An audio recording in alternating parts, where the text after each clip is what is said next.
Press freedom is at its lowest point in the history of the RSF index. But what's causing this global decline? The average score for all countries worldwide is at a quarter-century low. For the first time, the state of press freedom in more than half of all countries is now classified as difficult or very serious. Journalist work has never been more complicated or more dangerous, and our collective right to be informed has never been more under threat.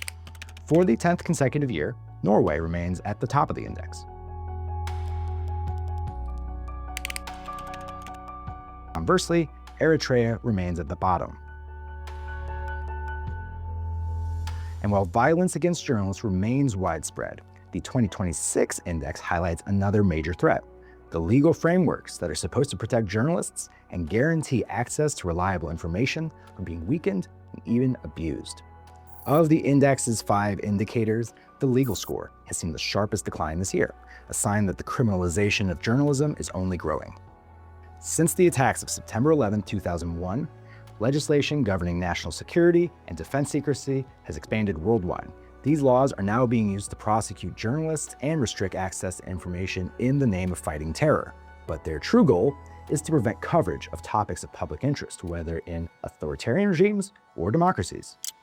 The result is that between 2025 and 2026, the legal indicator deteriorated in more than 60% of the countries and territories that we surveyed. That's 110 out of 180 countries. Vladimir Putin's Russia has perfected the weaponization of laws against terrorism, separatism, and extremism to restrict press freedom. In 2026, 48 journalists in Russia were detained, and everyone trying to keep reporting independently has been forced into exile. In Hong Kong, news publisher Jimmy Lai was sentenced to 20 years in prison. In the Philippines, journalist Frenchime Cumpio was convicted despite a complete lack of evidence. In Burundi, reporter Sandra Mohoza was prosecuted for undermining the integrity of the national territory, but thankfully she's free now.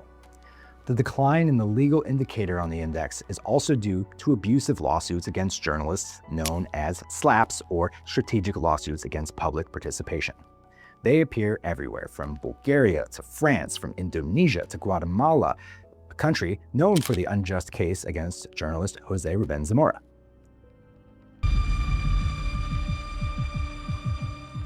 Conflict is also an important factor in the decline for certain countries. This is sadly the case in Palestine. More than 220 journalists have been killed by the Israeli army since the start of the war in Gaza, including at least 70 reporters slain while working. War has also affected press freedom in Sudan for the past 3 years, and in South Sudan as well. Elsewhere, regime change and authoritarian crackdowns are shrinking the space for journalism. This is the case in Niger, which has seen the sharpest overall decline this year. And another notable fact, the Americas are experiencing a significant decline. Several Latin American countries are plunging into a spiral of violence and repression.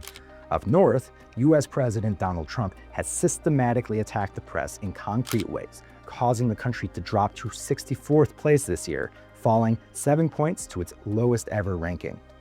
The 25 years that RSF has maintained its index, we've seen the tactics used to undermine press freedom evolve.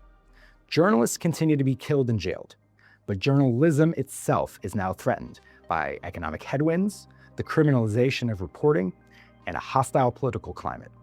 There is no freedom without press freedom. So share this video, spread the word, and support free, independent journalism that serves the public interest.